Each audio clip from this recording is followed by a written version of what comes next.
Venerable Master and Dharma friends, welcome to our Sutra lecture tonight. This is the 10th of November, a Saturday night. We're here in Berkeley, California, looking into the Flower Garland Sutra, the Avatamsaka Sutra, and if you would please turn to the front cover of your text, we're going to recite the names of the Buddhas and the Bodhisattvas, the names of the Sutra, and get going after invoking their spiritual presence. Here we go.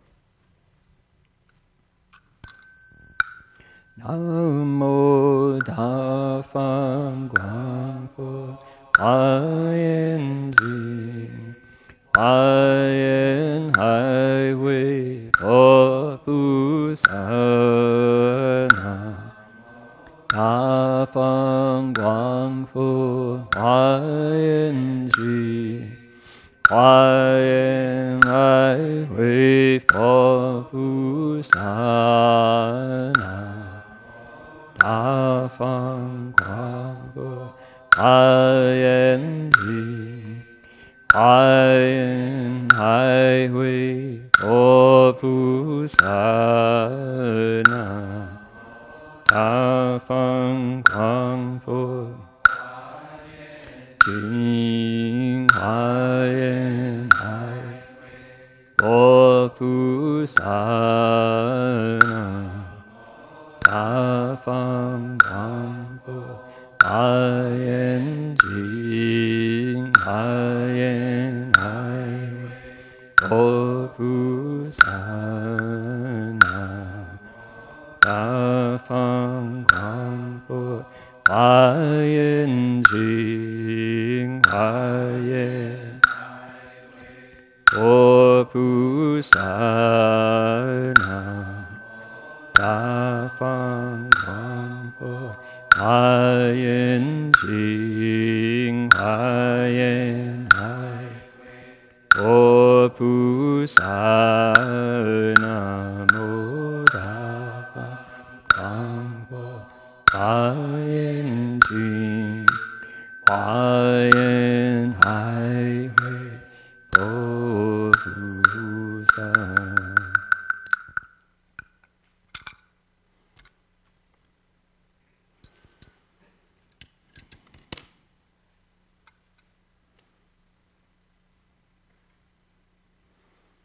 Page 72 and 73 in your text, please.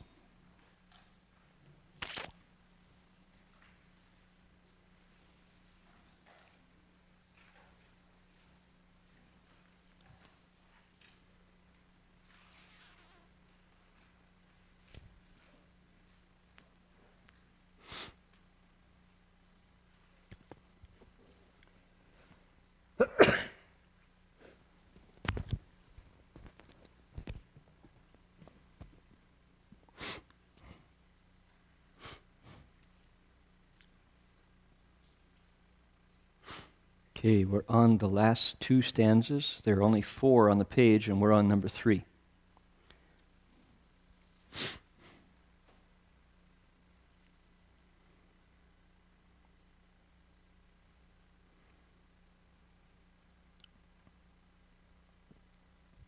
Here we go. I'll give you the Chinese, you give it back. Let's see, we're doing the verses, sorry. Here we go. 佛子如此清净心，佛子如此清净心，百千三昧皆具足，百千三昧皆具足，千百千佛相延伸，千百千佛相延伸。若以愿力复国事，若以愿力复国事。Okay, together, let's read the Chinese, the English. On the right-hand page, page 73, read it together. Here we go. Buddhist disciples dwelling here, one is diligent with vigor, and with hundreds of thousands of samadhis, one then becomes endowed. He sees hundreds of thousands of Buddha's bodies adorned with marks. If he uses power of vows, it surpasses even that. Okay. I worked on the English a bit to put it in English. The first translation is kind of a Yoda speak. You kind of flip the verb to the end so it sounds pseudo-poetic. So here we go, something like this. When Buddhist disciples stay here, they're diligent and vigorous. They then become endowed with hundreds of thousands of samadhis. They see hundreds of thousands of Buddha's bodies adorned with fine hallmarks, refined with hallmarks. Their vision surpasses that when they use the power of vows. Okay. We've come to the last two stanzas of the third ground. And the third ground is the third of 10. It's more than halfway through the Flower Garland Sutra.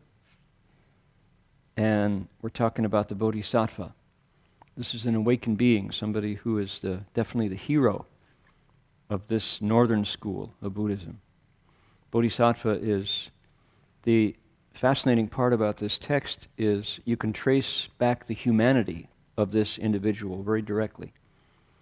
On one hand, you could say he or she is what they call a celestial bodhisattva, someone who lives kind of in the religious imagination of this school.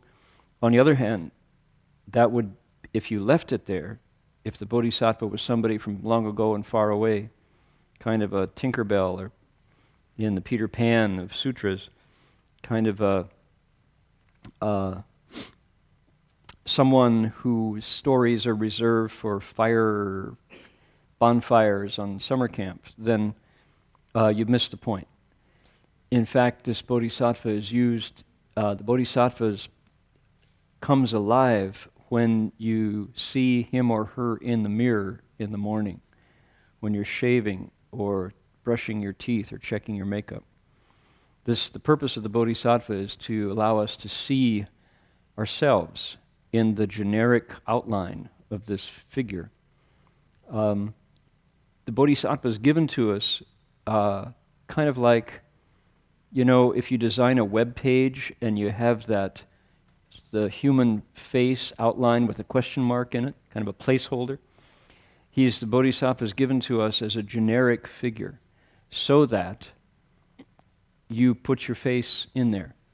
And is it one size fits all? No, it's one principle can inspire all. The bar is very high. This is humanity almost too good to be true, but not. It's so good it can be true when we look deep in our hearts. So it's the placeholder. It's perfected humanity, with a space left for your features to sketch in. That's the idea. And you could see it that way. On the other hand, you could also say it's the Buddha's biography. This is very much the story of the Buddha as he went through many, many lifetimes, becoming better each time, challenging herself to grow, to improve in goodness. Not to get smarter necessarily, but to get better, to become a finer person, to become more virtuous, to lose bad habits, to painfully change from ordinary living being to extraordinary individual. So that's kind of how this text is. It's a template of what we can become. Is it a historical account? Is this the Buddha's story? Inasmuch as there are many Buddhas from the Mahayana. Now the Theravada tradition, the Pali-based tradition, wouldn't affirm this, but you can find the roots of this in the Pali tradition as well. It's still talking about people putting Dharma onto their bodies, mouths, and minds and transforming, becoming, fitting the mold of Dharma, where they're excessive, reducing, where they don't measure up, adding to it, to find this perfect middle this Madhyamagama, the Zhongdao, middle way. So this is the very end of that. It's the third one. There's one before it. There's one to come. And let's see what the conclusion is. Like I've said from week to week, this is a template. It's also a refrain. You know how in a song you get to the chorus and everybody sings along at the end? This is the chorus that repeats from ground to ground. And in this case, it's about the samadhis that the Bodhisattva accomplishes when he or she gets to this point. What does it say? 佛子住次清净境，百千三昧皆具足. The disciple of the Buddha who stays here is really vigorous. Qin is, you see the strength radical. This is character number 5. It's strong. The Bodhisattva puts out here, exerts, tries again, tries harder. And how? Exerts to what? Jingjin, meaning moving forward. Jingjin is it's one of the 6 paramitas. It's paramita number 4, sometimes called the paramita of strength. Virya paramita.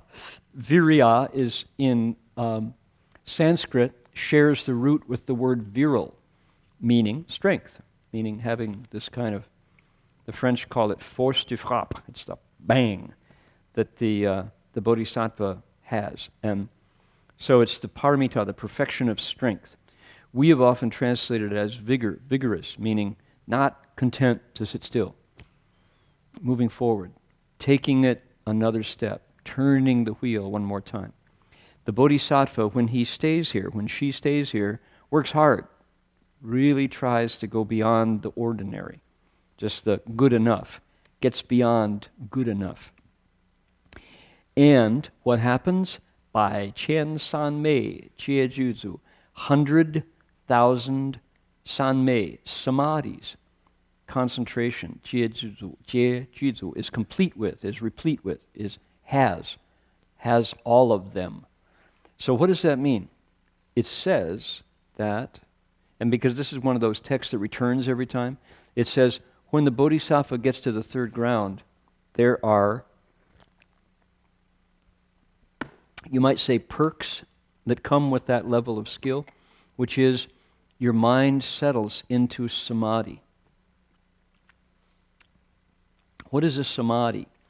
Samadhi is a state of concentration and stillness. What's it like?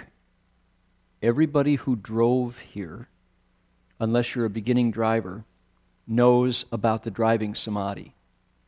What's the driving samadhi? If you spend time behind the wheel, you're not like on edge unless you're one of those drivers that nobody likes to ride with, right? If you're like a nervous driver, well, that's another story. But if you're a driver who kind of sits back and reads the road and kind of relaxes, knowing that if you get to 65 or 70, you're going to arrive. You don't have to like push the pedal all the time. One of those nervous drivers who, you ever get with a driver who like has a nervous pedal? Oh my goodness. Not one of those drivers. If you have gotten off the airplane in Kuala Lumpur and you're met by a Buddhist delegation and they always put the monk in the Mercedes, somebody in the community has a Mercedes or a Lexus and they put the monk in that one, and sometimes the drivers are nervous foot drivers who ride the accelerator, so you're doing this as you ride along. You ever been in one of those? Maybe you don't get to ride in other people's cars a lot, but being a monk who travels around, we're always being met by drivers at airports all the time. And it's amazing how some drivers just don't put it on 75, 70, 65 and keep it there. They pump the pedal. Boy, that presents a challenge to the patience paramita of the monk. Because you want to go, hey, will you please stop that? You know, it's like instead of riding, it's a rocking chair experience because the person is pumping the pedal, and you feel it in your butt, in the seat. You know, it's going back and forth. So anyway, If you're not one of those drivers, you know what I'm talking about when I say the driving samadhi. Doug Powers. Anybody has the opportunity to ride with Doug Powers? Doug drives hundreds of miles a week. Doug gets into a samadhi. And when you're in his car, it's like, you don't even know you're riding. You're just kind of floating down the highway. He's a big guy in the car. It's a kind of a California thing, maybe. I don't know. Little old lady from Pasadena, and you go down the road like that. So Doug is one of those drivers. A driving samadhi. If you know what the driving samadhi is, you know what the Bodhisattva has when he gets to the third ground, which is, it comes with the attainment of the third ground, is the body and the mind settle into this state of purity and stillness where nothing disturbs. You could say, a different RPM, revolutions per millisecond. The state of these samadhis is, I don't know, first of all, what they are, because it's not my state, but they're genuine transformations of body and mind that one accomplishes, that are part of the third ground. Isn't that interesting? What else do you get? What are perks? Some of you may or may not know that if you're an MD, you have special license plates. Do you all know that? MDs can have special license plates. If you get special MD license plates and you want to go to a Cal football game, you get to drive your car right up to the stadium. Gates open for you. Any MDs who can verify that that is the case? Right? It's true. Yeah. You get to drive your car up close. Why? MD license plates. It's a perk. You went through medical school. You put out the vigorous effort to go through your internship, residency. You get a perk, which is you can drive your car right up to the door. You're an MD. Your license plate says so. So that's one of the perks. If you are a FUD, if you're a PhD, you can add those letters at the end of your signature, and things change. You can be hired by the faculty more quickly than someone who is not a FUD. So these accomplishments bring with them privileges. The Bodhisattva's accomplishment of the third ground brings with it samadhis. How many? By 10, 100,000. If you look at the second ground, there are fewer. If you look at the fourth ground, there are more. These grow as the Bodhisattva goes through the grounds. They come with it. So you're in a state of zheng ding zheng shou, they say in Chinese, which is concentration, and shou means to receive, but it means a state of stillness and capacity. You can hold more. You've got bigger, more space in your mind. So when you get to the 10th ground, and we will, promise we'll get there. In our lifetime, we'll get to the 10th ground if we keep coming on Saturday night. When you get to the 10th ground, the Bodhisattva at the 10th ground has amazing samadhis. It's called, each of these grounds has a name, by the way, and this one is called the ground of blazing light. The 10th ground is called the ground of Dharma rain, Dharma rainfall, Fa Yu Di. And the image is the ocean, which can hold as much rainwater as the heavens can send it, right? Without overflowing. There's no capacity of Dharma that this Bodhisattva's mind says, enough, I can't hold it too much. So that's its analogy that way. So the Dharma rainfall of the Dharma keeps falling, and this Bodhisattva's mind can hold it all. That's the samadhi of the 10th ground, Shirdi. So Buddhist disciples, when Buddhist disciples stay here, They are diligent and vigorous. They're endowed with hundreds of thousands of samadhis. Juzu means comes with it. They've got them. Fullness. Nothing's deficient. Nothing's lacking. Furthermore, here's one more of those boilerplate pattern qualities that happen with the third ground, which is what? Jian bai qian fo shang yan shen. They can see hundreds of thousands of Buddha's bodies refined with hallmarks. Now, that requires some explanation.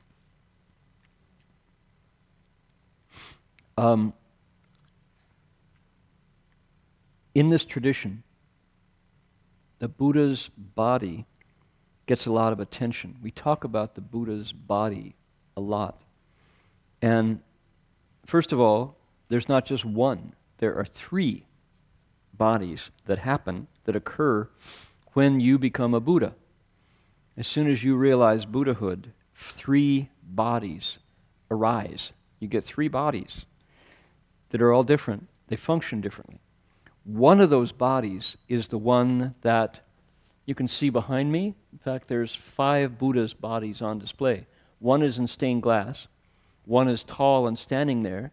And then there are 3 that are seated. The qualities of the Buddha's body that you see are called hallmarks, and there are 32 fine hallmarks, 32 hallmarks. And then there's said to be 80 special characteristics. 32相80种随性好, they're called. And these are special, unique, I'm going to sneeze again here.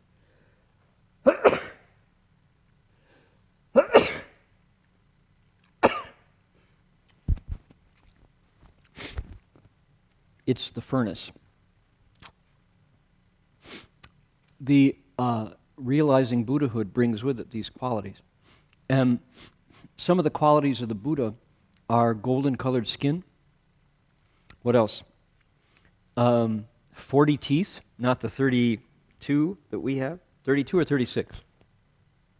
Dentists? Jason? 32. The Buddha's mouth has 40. I'm going to sneeze again. Sorry.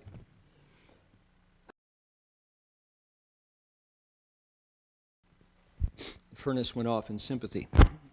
Okay. The Buddha has hands that extend below his knees. How about that? The Buddha has the white hair tuft between his eyebrows. He's got long earlobes. He's got a seat of wisdom on the crown of his head. Those are all hallmarks of the Buddha's body. My goodness. It's not going to let me go. Is there a Kleenex box?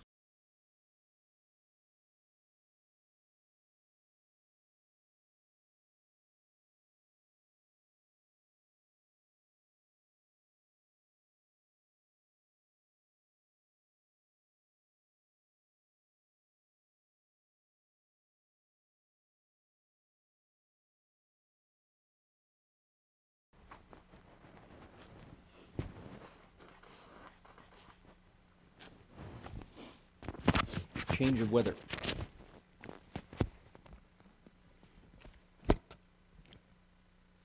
Those hallmarks come as a result of the Buddha's cultivation, and that's one of the 3 bodies. And this Bodhisattva on the third ground gets to see them. They show up. Now you say, yeah, well, big deal, we can see 5 Buddhas here. Yeah, those are Buddha images, but in this case, the Bodhisattva really sees Buddhas. And it's not just the historical Buddha Shakyamuni who lived 2,550 years ago. I mean, that Shakyamuni Buddha may be visible to this Bodhisattva, but it means that the Buddhas that exist right now in time and space are visible to this Bodhisattva. How many of them? Hundreds of thousands of them show up, which is a little bit inconceivable, right? That's magic. maybe not so magic. For example, our visual spectrum of light is really limited. If you have a microscope, you can see things right this minute that you can't see without the microscope. If you have a telescope, you can see things right this minute that you can't see without the telescope. So this organ is really limited. I recently acquired a macro lens for my camera, and one of the fun things about the macro lens is you just put that on the flower and take a picture, and when you boot it up on your computer, you go, wow, I had no idea there was a bug. It was a tiny insect right there in the flower. I couldn't see it from where I was standing, but that lens picked it up, and that bug is smiling at me. In fact, that bug is waving at me. My God, with 8 legs. Look at that. So that's the power of the macro lens. So no surprise that this Bodhisattva can see things with his eyes that we can't see with ordinary eyes. Buddhas are visible when your mind is still and pure. These Buddhas' bodies are adorned with fine hallmarks, the 80 characteristics. So that's, and as I say, as you go through the grounds, you see more and more Buddhas. 若以愿力拂过世, if the Bodhisattva uses the power of vows, he can see even more. It surpasses even that. What does that mean? All right. 愿力 is the key to that last line. Vow strength, vow power. What is vow power? It means that some individuals, could be you, could be the person sitting next to you, in the process of their cultivation, use their mind in a special way to make vows. Vows are an interesting part of cultivation that I had no clue until I got to Gold Mountain Monastery, and people started talking about Master Shren Hua's vows, our teacher, right here, our founder. He made 18 vows as a young man when he was living by his mother's graveside. Right away, you know this is not an ordinary person. His mother passed away. Everybody else went home after the funeral. He sat there. He didn't leave. He stayed by her graveside. This is in Manchuria, where the winters are really cold, the summers are really hot. What would it be like? It's kind of like maybe Newfoundland. I don't know, you could chart out the latitude of Manchuria and take it across to Canada. It's probably a lot like north of Edmonton, Alberta. It's really cold. And when the weather comes down in Edmonton, if you're outside, even in Calgary, which is southern Alberta. I was in Calgary when the cold dropped 40 degrees overnight, and before the farmers could get their horses into the barn, the horses froze in the fields. They lose homeless people who freeze solid on the streets before they can get in the shelters. And that's just how cold it is. All of a sudden, our pipes burst, and when it gets that cold, everybody knows in Alberta, you got to go leave the pipes on drip. Leave your faucet on drip. So, blip, blip. So the water runs. If it's still in your pipes, in the walls, it'll freeze and go pop. And guess what? Plumbers do pretty well in Calgary. Because they go around fixing the pipes a lot. Like, oh, I hear, okay, sure, that'll be another $6,000 to repair all your pipes. So you learn after that one episode to leave your water pipes running in the sink, drip, drip, when it gets that cold. And then 2 days later, in comes the Chinook, Chinook. Chinook means a sudden warming. And overnight, it's 40 degrees warmer. Boom, like that. And it's back to 12 degrees instead of 30 below, the way it was 2 days ago. So cold. And Shifu stayed by his mother's graveside in Manchuria, where it gets that cold. Why? Vows. Vow power. Yuan Li. Vows. That's what he did. What was the vow? Well, think about it. Okay, think about your mom. Now, trust your mom is healthy. Or perhaps she's already gone on, passed on. But imagine if when your mom passed on, you said, in order to come into this body, into this world, my mother went through minimum 9 months of misery. Maybe not misery, 9 months of work, certainly, bringing me into the world, carrying me around. And then the real work started. She had to feed me. She had to change my diapers. She had to put up with me while I was unable to take care of myself. Feed me, nurture me, educate me, clothe me, keep me safe. And that's up to age, 5 or 6, before I could kind of walk around on my own. Then she had to see to my education, to my feeding, to my forming as a child. Mom went through a lot. And because of my Buddhist practice, now this is all hypothetical, right? I'm saying, suppose somebody had these thoughts.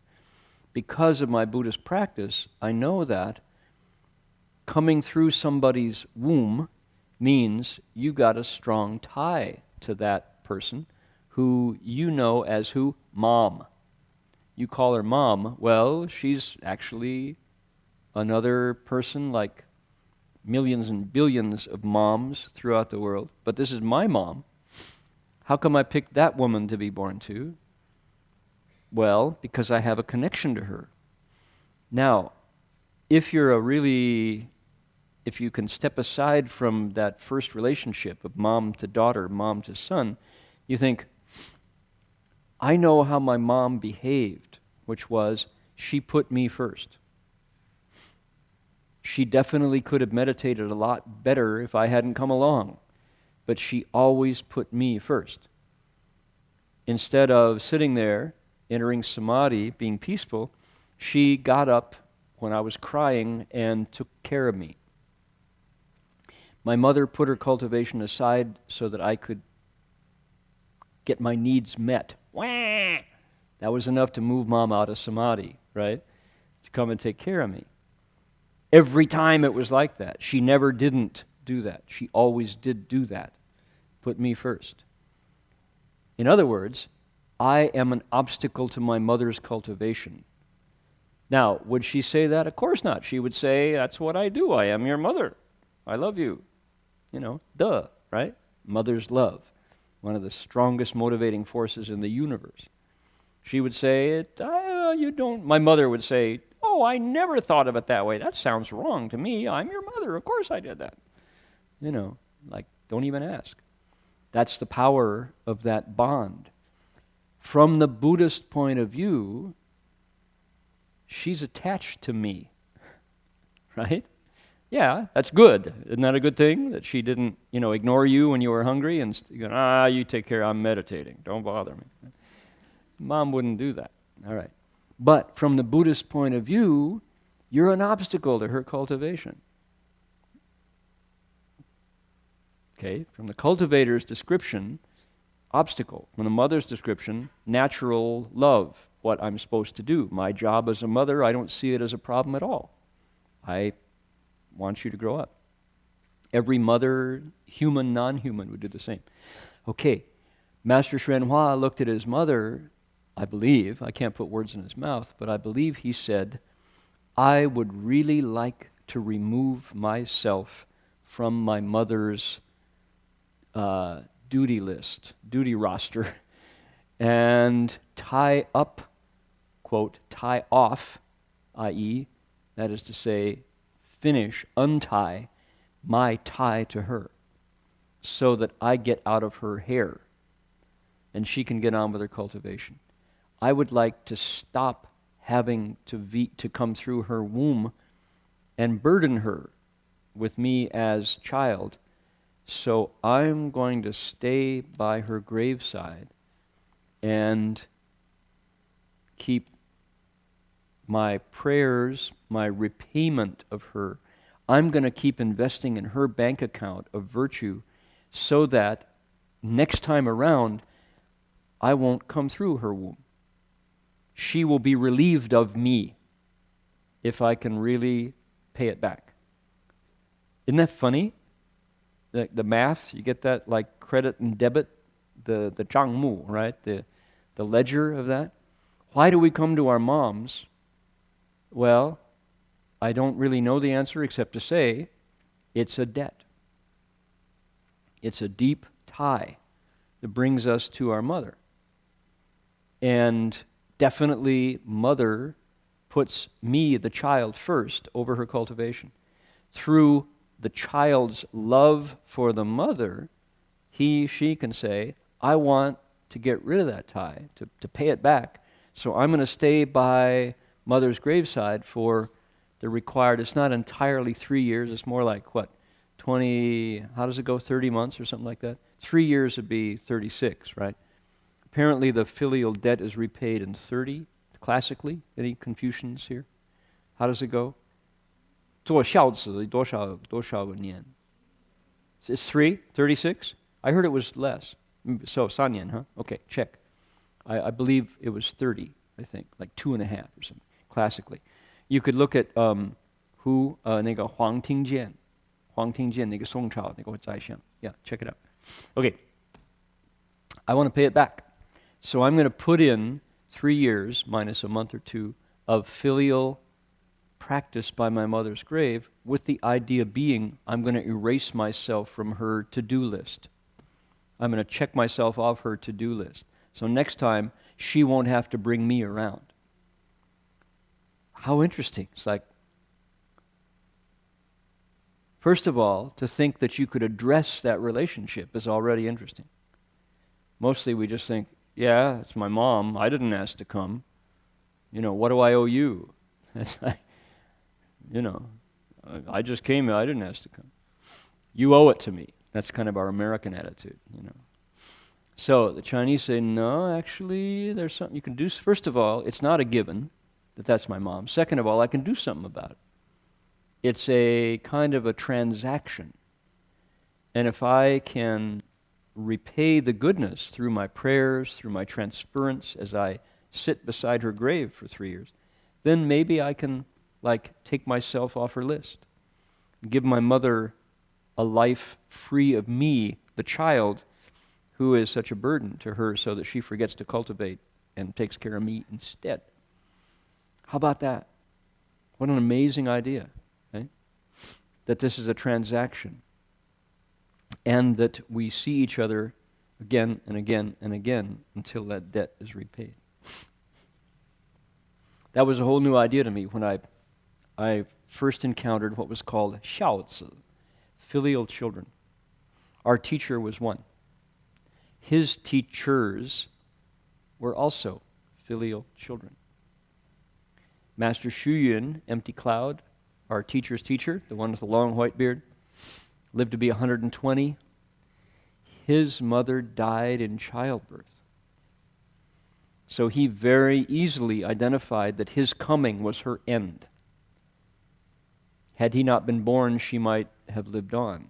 Well, that's a burden for a kid to realize once you get mature. What did he do about it? He said, I'd like to repay her kindness.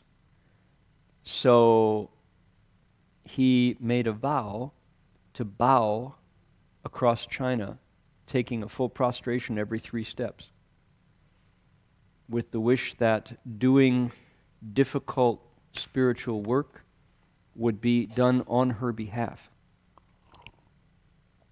If there was any goodness arising from having made that sacrifice, that work, he wanted to give it to her. So he did his pilgrimage on her behalf. Interesting. The monk who Master Xuanhua took refuge with, Chang Zhi, 老法师 Chang Zhi He was a filial son. He stayed by his mother's grave for 3 years. Changren, the monk who Master Hsuan left home with, stayed by his mother's grave for 3 years and then stayed by his father's grave. He was a filial child for 6 years. So we have this whole line of people who are addressing that primary relationship, which I think is fascinating, because who knew? All right.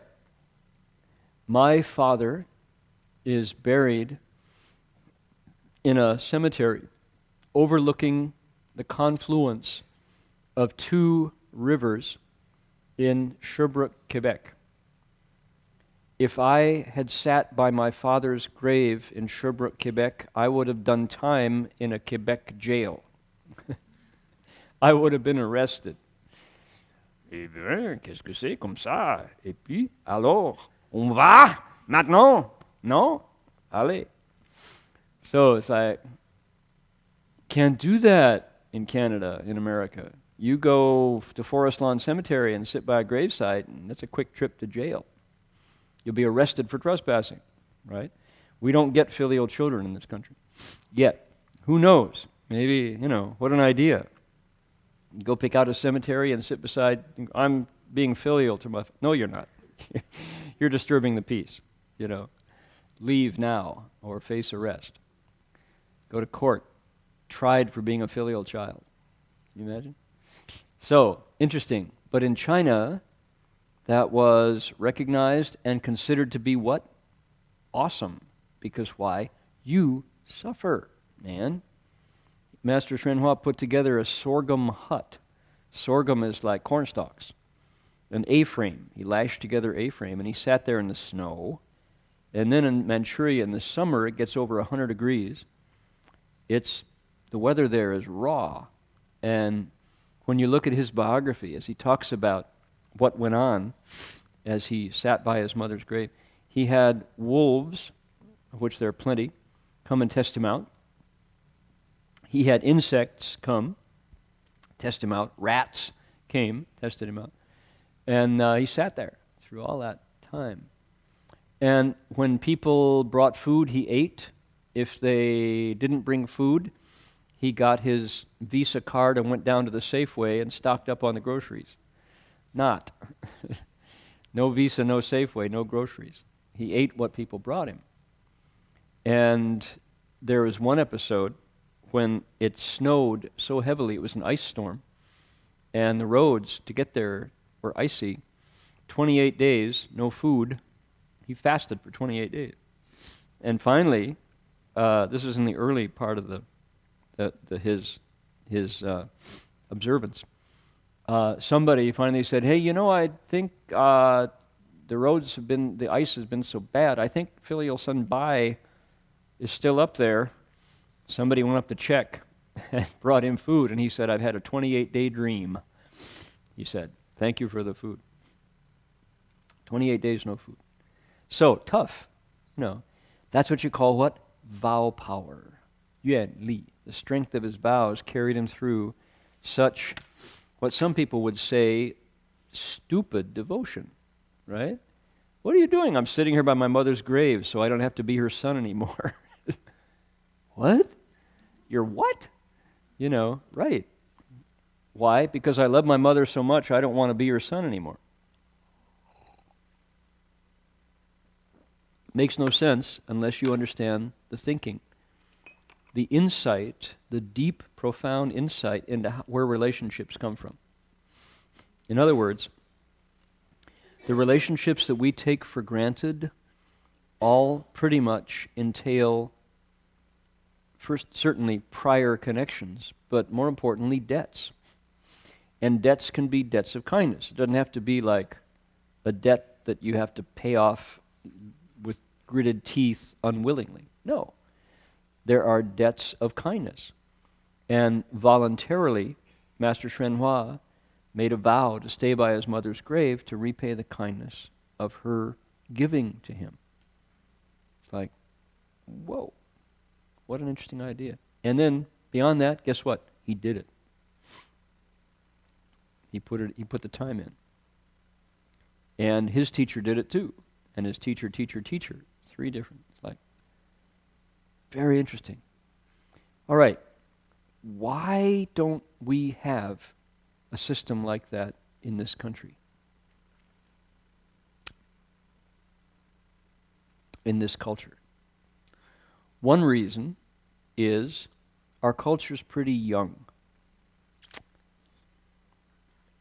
I've been told that a century ago, no, more than that, I guess they say 200 years ago, there were grizzly bears in Strawberry Creek. Where's Strawberry Creek? 15 minutes walk from here. In other words, human beings have been here only a short time.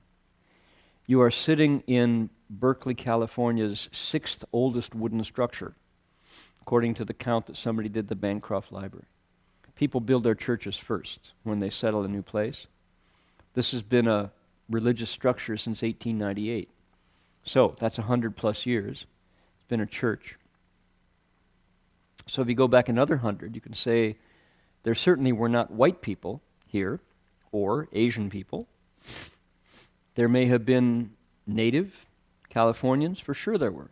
Pomos, the Miwoks, the Alones, all lived here. Emeryville, Shell Mound Road. What is Shell Mound Road? Shell Mound Road is where the Native Americans piled the shells from the mollusks, from the shellfish that were so abundant in where? San Francisco Bay. Man, if you want to gather good food, go to somebody's tranquil bay. You say, well, we can't do that now. The mercury and arsenic pollute the shellfish. Yes, that's because of the white people who came later. So, not too long ago, there weren't any people here. My point is what? We haven't done relationships for very long. Switch to China. How long have the Chinese been living where Master Xuanhua grew up? Minimum 10,000 years. We know that Mandarin, this language, especially Manchurian versions of it, has been in the current form for minimum 5,000 years, maybe 6. So, older civilization. When you have an older civilization, what do? You figure out relationships. You learn how to do mom to son, son back to mom. What do? We do machines and things. In our culture, we don't do people very well. We haven't even figured out how to pay for health care. Right? We don't. You're sick, you're on your own.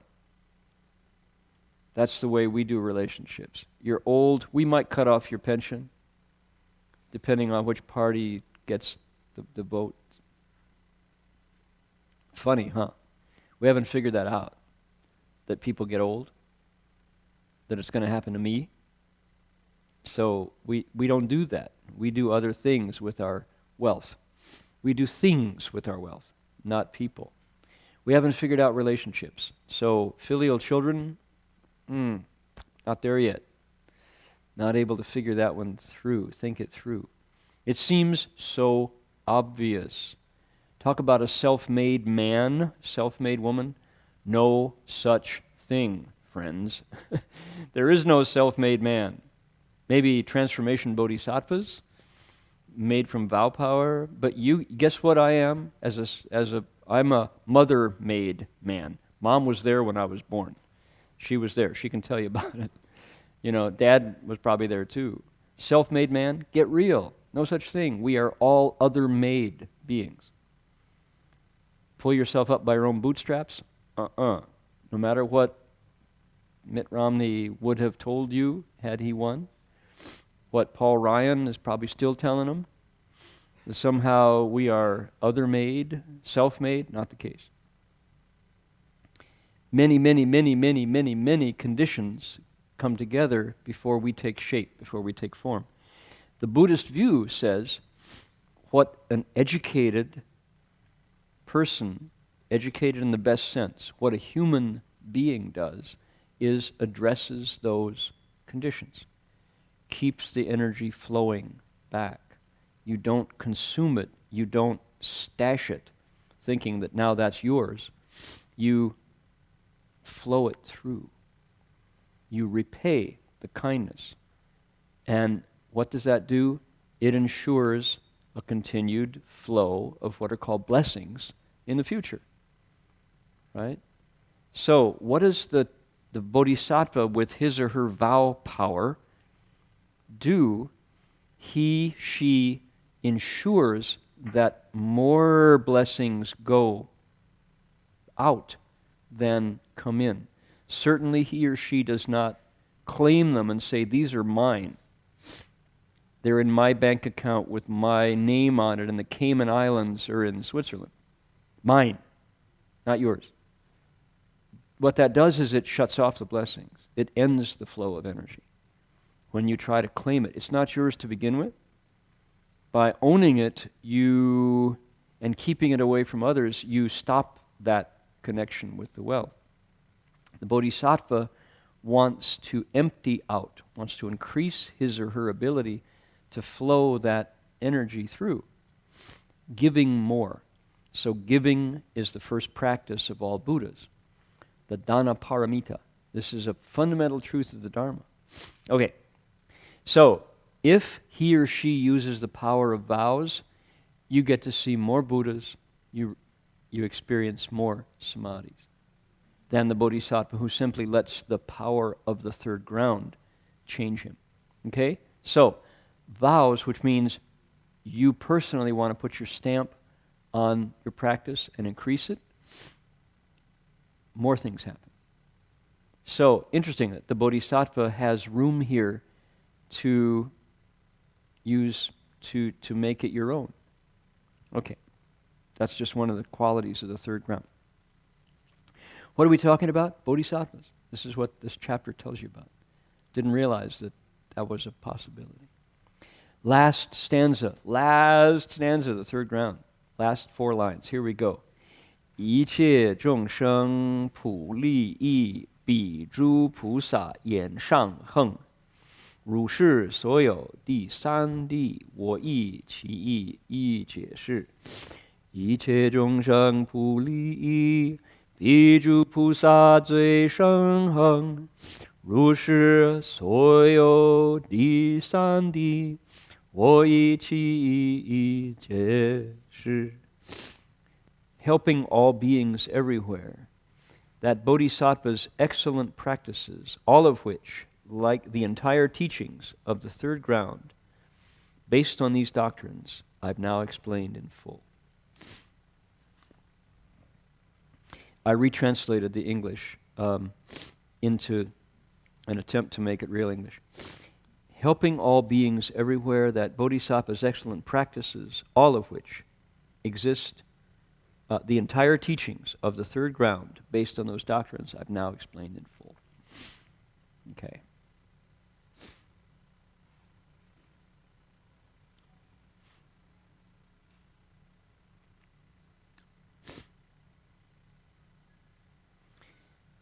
People who will tell you that the Buddha Dharma is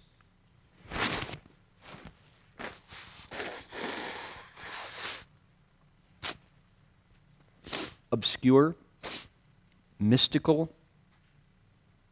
esoteric, woo-woo, out there, I would propose this stanza should put an end to that idea.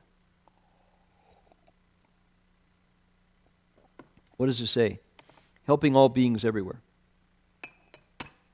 Is that esoteric? Nope. It's hard work. It's heart. This sutra is heart. It's feeling, not abstraction. Helping all beings everywhere with the Bodhisattva's excellent practices, such as what? Sitting by your mother's graveside, my Lord. The entire teachings of the third ground based upon these principles I've now told you all about. Whose voice is this? This is Jingangzang Pusa, the Bodhisattva whose name is Vajra Storehouse. He's telling the story. What is this? This is sacred literature meaning sacred it is. This is hard to get to, hard to meet.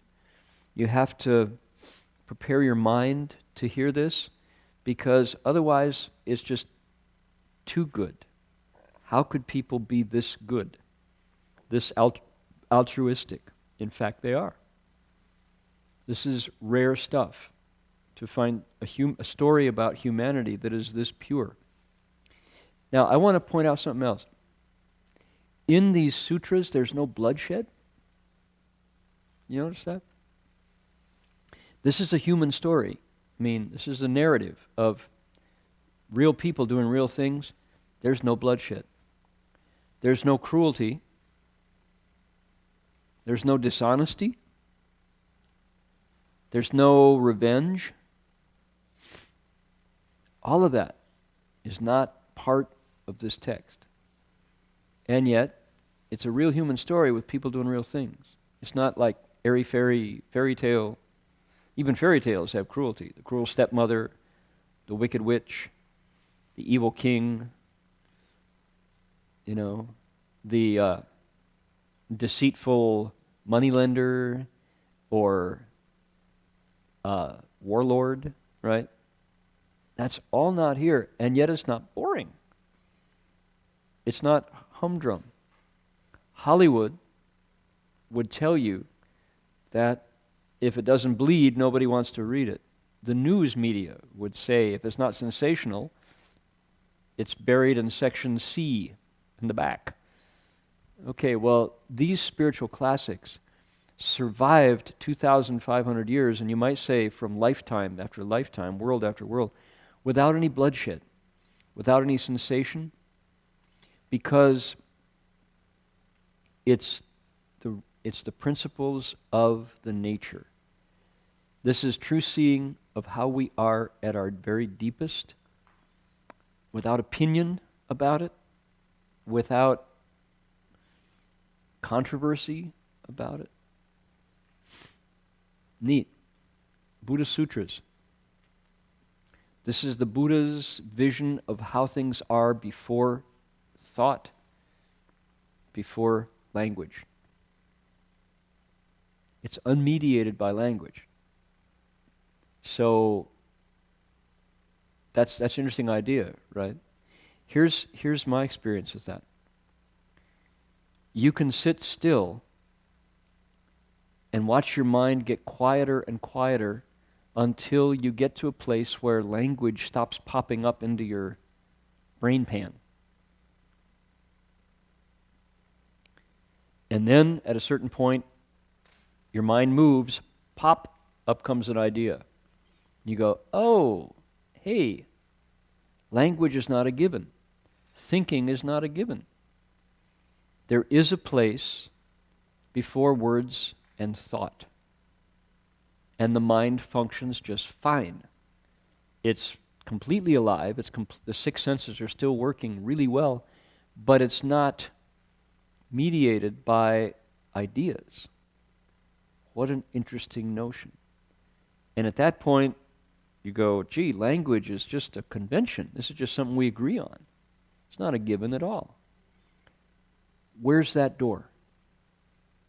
What is that door of language and thought? It's in the mind. It's shared. You could say it's uniquely human. Do other species have language? Yeah, definitely. Oh, speaking of which, can I read it to you? Let's talk about other species' language. I got an email.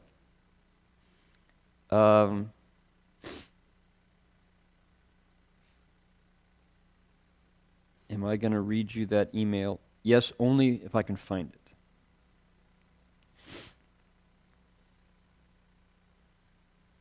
I can tell it to you without having to read it. It was really a lovely story.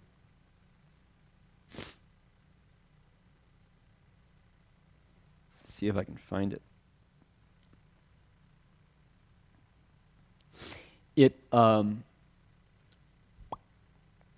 It's worth it. have to tell it to you. There was a female humpback whale out by the Farallones in the Chronicle a couple days ago that had run afoul of crab pots and was weighed down by 100 pounds of sinkers that keep the pots at a certain level. This whale had tangled up in some crab fishermen's pots, and in the process of thrashing around had gotten tangled up in about 100 yards, that's a lot, of lines and sinkers, including one going through its mouth. The whale was about to drown, because whales have to come up and breach, and it was vertical in the water because the pots were pulling it down. Now, a humpback whale is huge, right? So somebody reported it. They saw it bobbing there, this giant mammal, this giant creature in the water out by the Farallon. So they called for an emergency rescue team. The rescue team came out, took a look at the situation and said, we got to cut it loose. Divers, are you willing to go down in the water next to this huge, giant creature, which with a single lash of its tail could knock you into your next rebirth? Well, the divers said, yep, we'll go. So they went down, and the whale stood in the water completely still while the divers painstakingly cut it free. The man who cut the line off the mouth of the whale says the whale's huge eyes were watching him very closely, this far away, with every cut. And the whale stood very still and watched the man, made eye contact with every snip. As the whale was cut free, it did laps around all the divers. They said like a victory dance, and it came up and nudged each diver one by one, and sending these humans into a feeling of joy that they'd never felt before. And the man who finally cut the line off the mouth said that this is the peak experience of his entire life, having the whale say thank you. Now, I have been next to cows that have never ever been afraid of humans, cows that for whom humans were always kind and beneficial, cows in India that have never been eaten, right, in their whole lifetime. They'd never had that experience. And a 2,000-pound, 1,600-pound animal full of joy towards you is quite an experience. It's the biggest heart, physical heart I've ever been close to, much less brain, that loved me back, big cow, like, A whale is the largest creature on the planet. To have that animal grateful to you must be quite wonderful. So, having this whale say thank you personally to you for having cut it free, can you imagine? So this is a Chronicle story, and it was reported the other day. So there was definitely something being communicated, not with language. We don't, you have to listen carefully to hear the whale's songs. You can. But this came heart to heart, mind to mind. The mind-to-mind transmission from a whale to a humans who cut it free. How interesting. Clearly the intelligence of the whale is tuned in to the fact that these humans were setting it free. And it was grateful. So, yeah. This Bodhisattva helps all beings everywhere with excellent practices. 最上恒, the highest practices. 如是所有第三地, the entire teachings of the third ground, 我以意义以解释. I've now explained to you fully. I've relied upon those teachings to explain to you. Recall how Vajra Treasury Bodhisattva at the start of the 10 Grounds chapter said, I don't want to talk about this. Nobody's going to get it, he said. And one by one, the Bodhisattvas and then the Buddhas came along and said, nah, it's okay. Go ahead. They'll get it. No, I don't want to do it. No, it's okay. You can do it. Explain it. They'll get it. No, not going to do it, said Vajra Treasury. Finally, the Buddha came along and said, please, explain the 10 grounds. You need to do it. It'll help them out. At that point, Vajra Treasury couldn't refuse the Buddha, so he said, all right, here we go. So this is his voice saying, okay, here it is. I've now told you about this Bodhisattva who, remember how the story went? What was it? This Bodhisattva felt the misery of living beings. He saw through the surface of stuff. Remember, we spent weeks talking about how the Bodhisattva can look at something like this and say, wow, really beautiful. This is an arrangement of hydrocarbons. It's the plant world. It's matter which is very volatile. It doesn't stay like this for long. Pretty now, wait 2 days, not so pretty. Furthermore, when he looks at this, he goes, most of us go right for the blossom. What about this guy? You don't get the blossom without this. What about that guy? You don't get the blossom without that, the stem. If it's roses, you go, what about the thorn? The Bodhisattva looks at this beautiful, what is this, by the way? Anybody know what these are called? What are they? Water lilies? Those are lilies? Are they? No. And I don't think they're lilies. What are they? They're something. Pretty.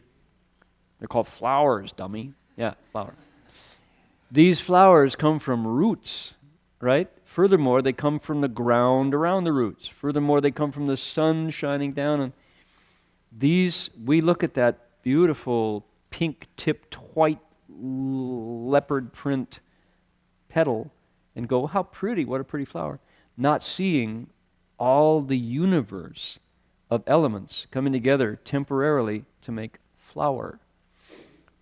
They're moving on. That is going fast.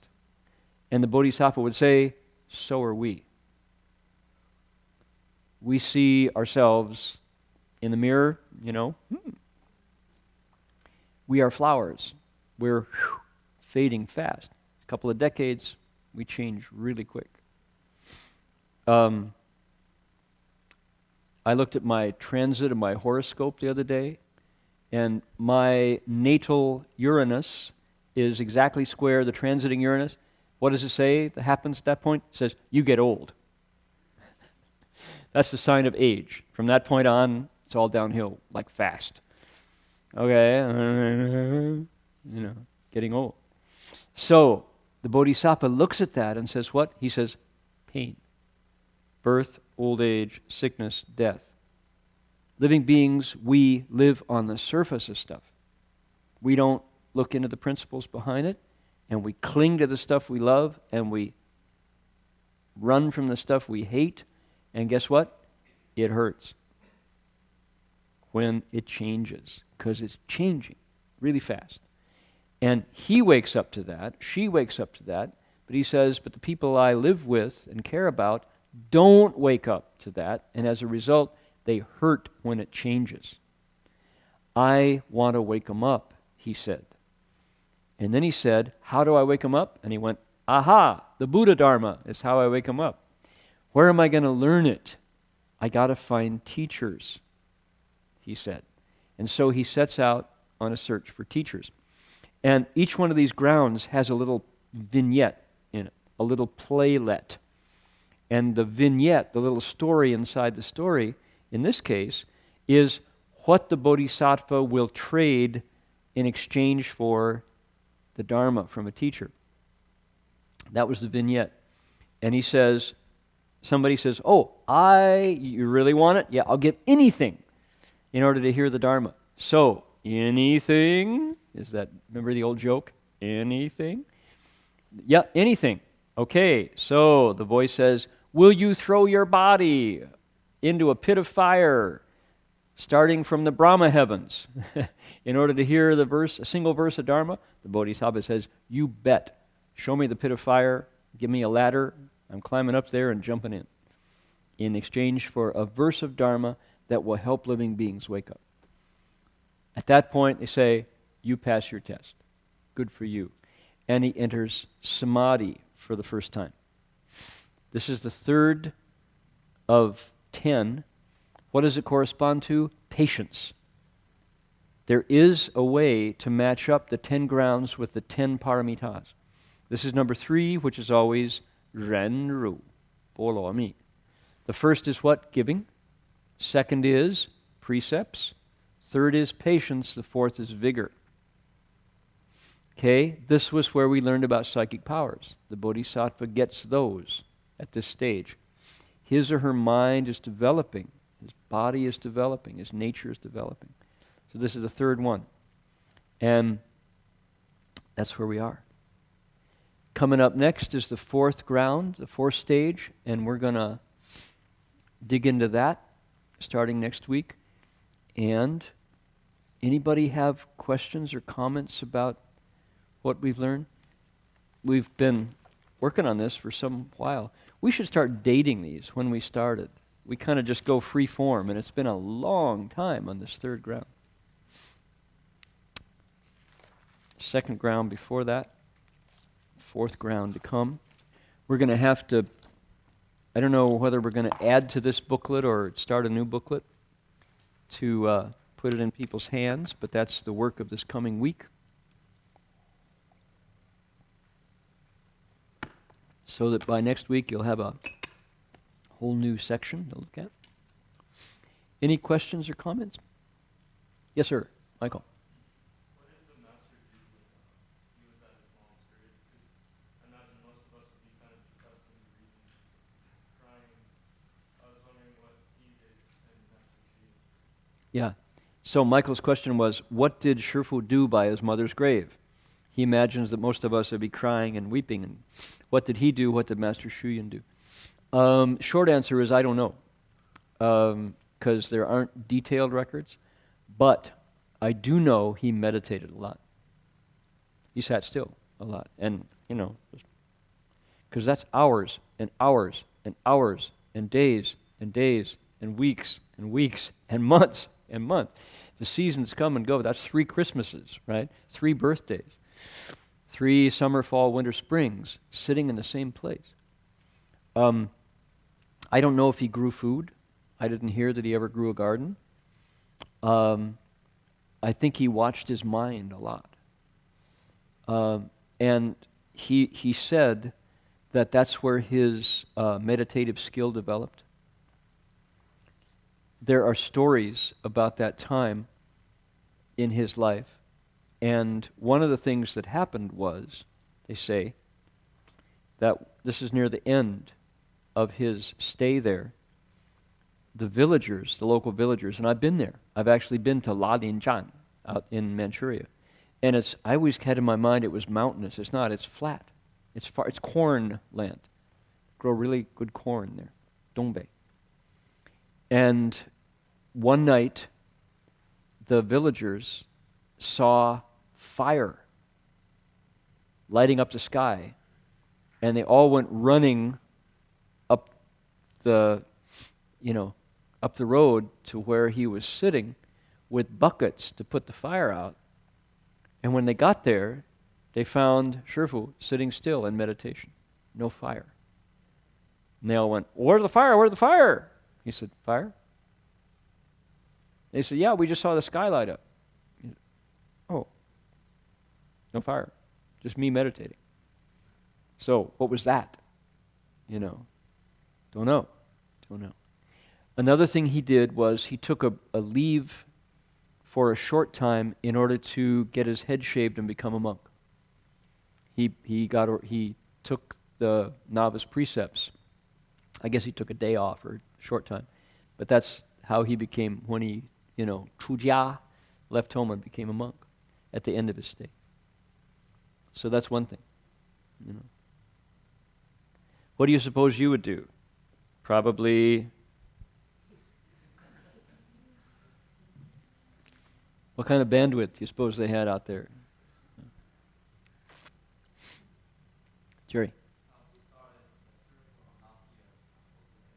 October 8th, you made a note. Great. Wow.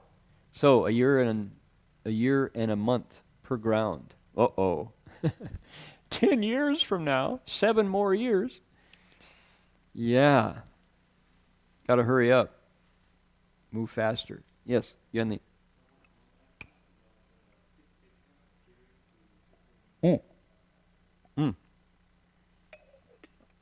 Okay, online, one of our Dharma friends online reminded us about another story that happened while Master Hsuan was sitting by his mother's grave, which is, one day, the sixth patriarch walked into his meditation hut and delivered a message.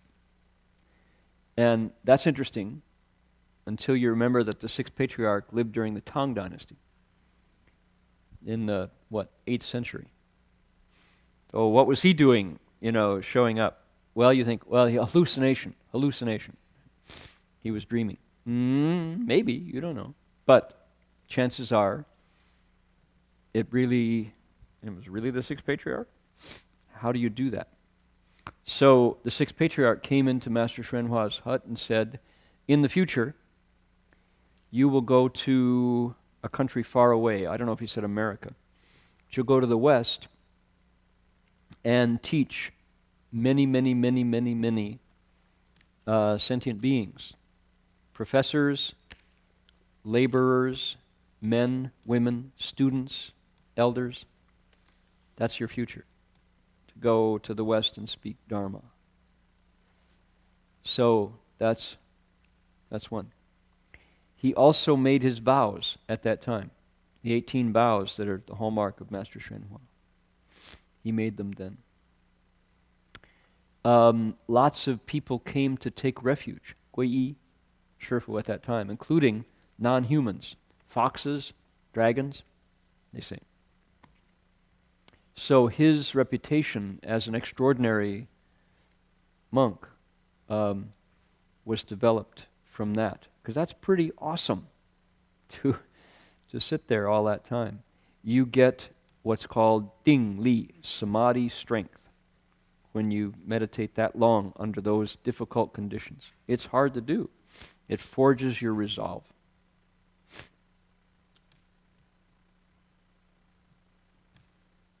Vow power.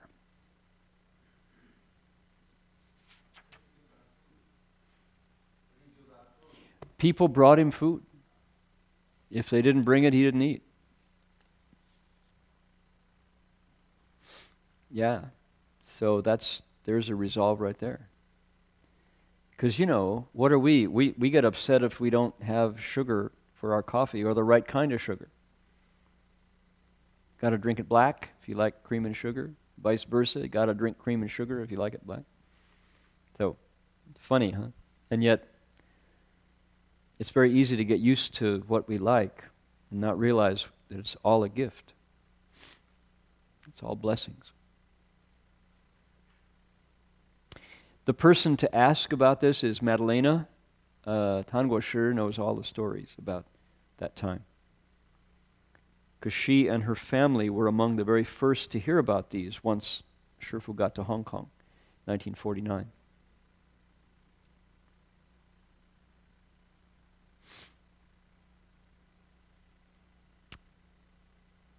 Okay. Will we have filial children in the future? Who knows? Maybe. Our culture has taken material wealth about as far as we can go. Our families are atomized. So, Master Hsuan said that filial regard, 孝道, this sense of connecting to our parents is what he called 救国妙药, is the wonderful medicine, the wondrous medicine that will save the nation. In other words, coming back to our fundamental connections is what will stitch our culture back together.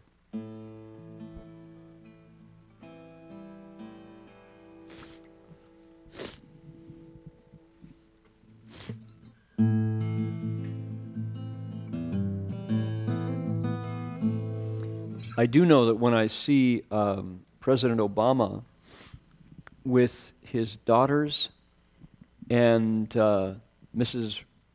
Robinson, Michelle Obama's mom, together, it looks good. When you see the grandma looking over Sasha and Malia, right, our president, the first daughters, you see the first mother-in-law, right, the first lady and her mother, she becomes the first mother-in-law. When you see Michelle's mom there, it looks right. It's a rare sight. And she's there watching the girls a lot. You think, those girls are so blessed with a good mom, a good dad, and a good grandma. Watching over them, chances are they're going to grow up balanced, pretty healthy. Because grandma's keeping them in line, watching over them and using her heart. That's such a good sight to see. So filiality is indeed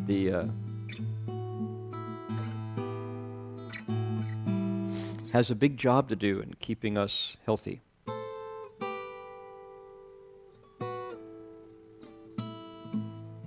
A much overlooked and natural blessing that we don't tend to value in our rush towards better things. So, okay, I think that's pretty evident. You have a songbook there, and on the back of that songbook you have the dedication of merit, and you also have that chanting sheet in front of you, which has the dedication of merit. This is interactive blessing that we send out to the planet using that place where minds touch each other. Please make a wish and let's do that together.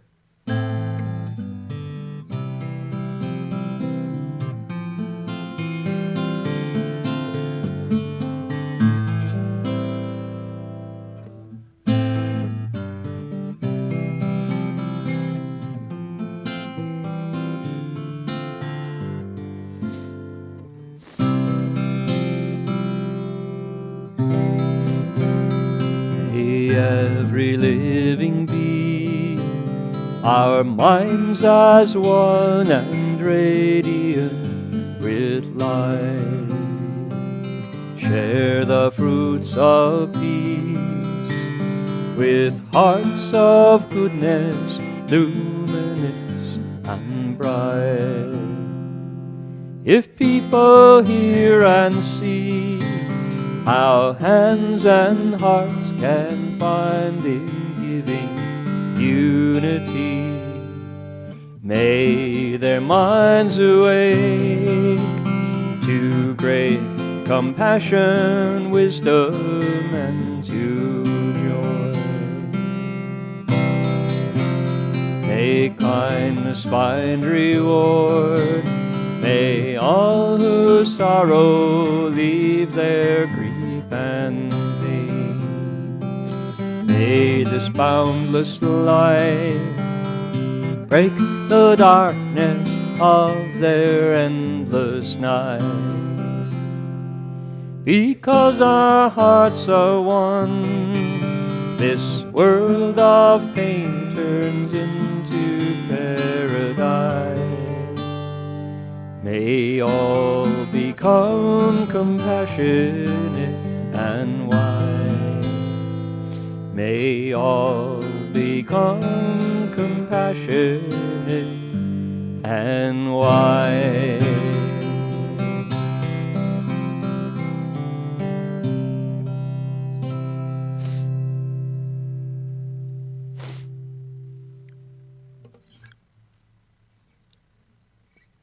Yes, indeed.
I was looking through the songbook.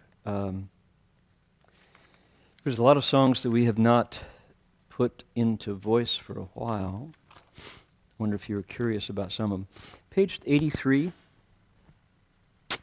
I was looking at these songs and realizing that I have written a whole bunch of songs about conflict and ending conflict. Funny. And this has not been recorded yet, and it's written for Joanne Shenandoah, who is a Native American singer, songwriter, composer, teacher from the Iroquois nation.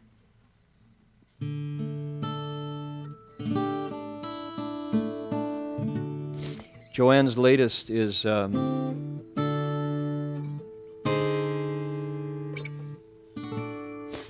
about a song for young people talking about death, how to say goodbye when someone passes away.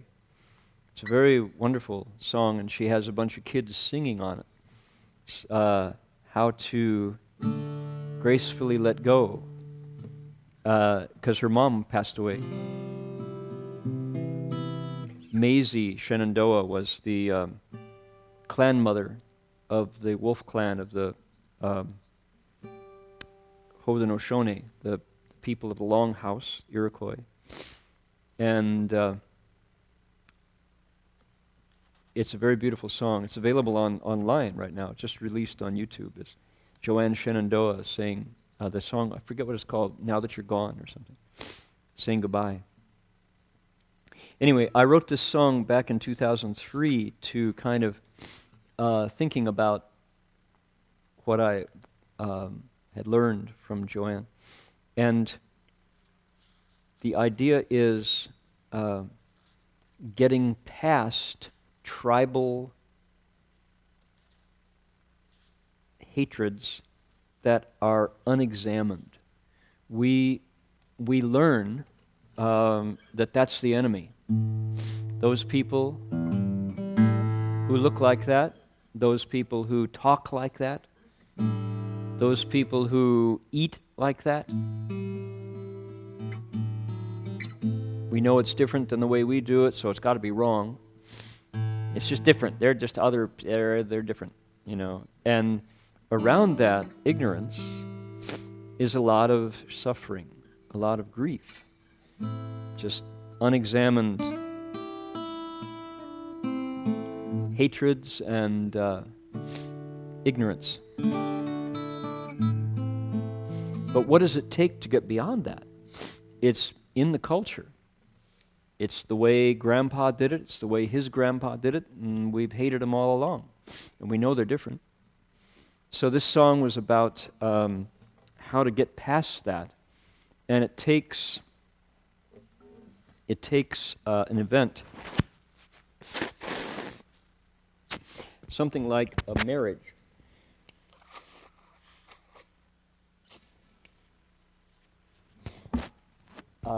For example, what about Romeo and Juliet? Romeo and Juliet, Shakespeare wrote about the hatreds that can grow up between families in town, right? The Montagues and the Capulets, blood enemies, and the source of incredible suffering. Ah, there we go, thanks. Makes for great drama, but it sure is a lot of pain. So this song came about that way, the idea of what it takes to heal centuries-old conflict.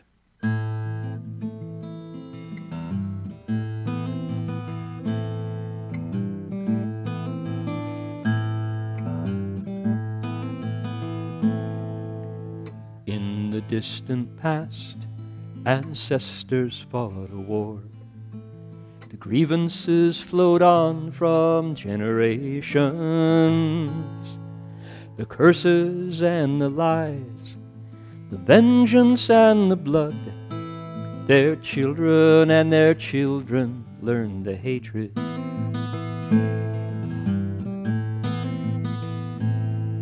Your nation in the valley, my family in the hills, the strangers on the plains beside the river. Your color and your clothes, your language and your ways kept us far apart from one another. In the past, there was violence, but now we are related, and violence is no more. Before we met, there was hatred, but now we are related, and hatred is no more.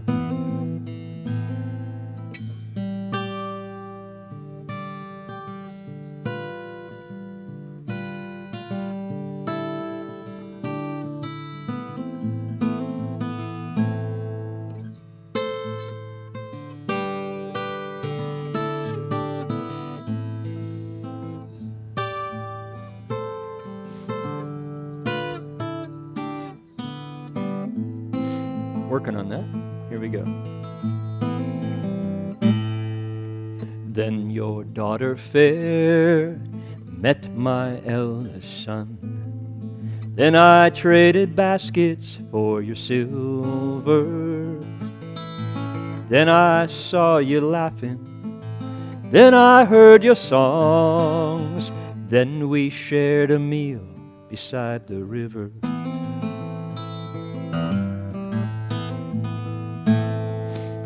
Now the ancient lies vanish in the sun. Now my eyes awaken to the vision. Now I see the ties. Now I see the kin. Now I see the future of our nation. In the past, there was violence, but now we are related, and violence is no more. Before we met, there was hatred, but now we are related, and hatred is no more.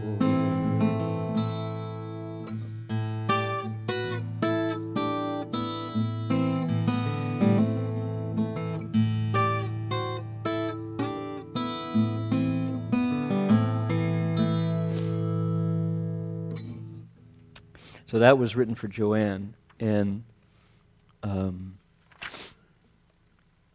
that's one of a bunch of songs that have to do with ending conflict. Interesting. Had a dream the other night, Namo Amitabha. What I saw gave me a fright. Take me to the Pure Land. The kings of death were on parade, Namo Amitabha, followed by the ghosts they made. Take me to the Pure Land. Their bones were white as ocean gulls, Namo Amitabha. Their crowns were set on eyeless skulls. Take me to the pure land. The king said, fight for God and land, Namo Amitabha. Put a weapon in my hand, take me to the pure land. We fought for God as we were told, Namo Amitabha. How useless now my bones are cold. Take me to the pure land. Mass destruction, be afraid, Namo Amitabha. Follow in the death parade, take me to the pure land. Now God said killing is a sin, Namo Amitabha. Men go wrong with religion, take me to the pure land. Cheerful song, huh? Yep, okay, just full of laughs. Oh.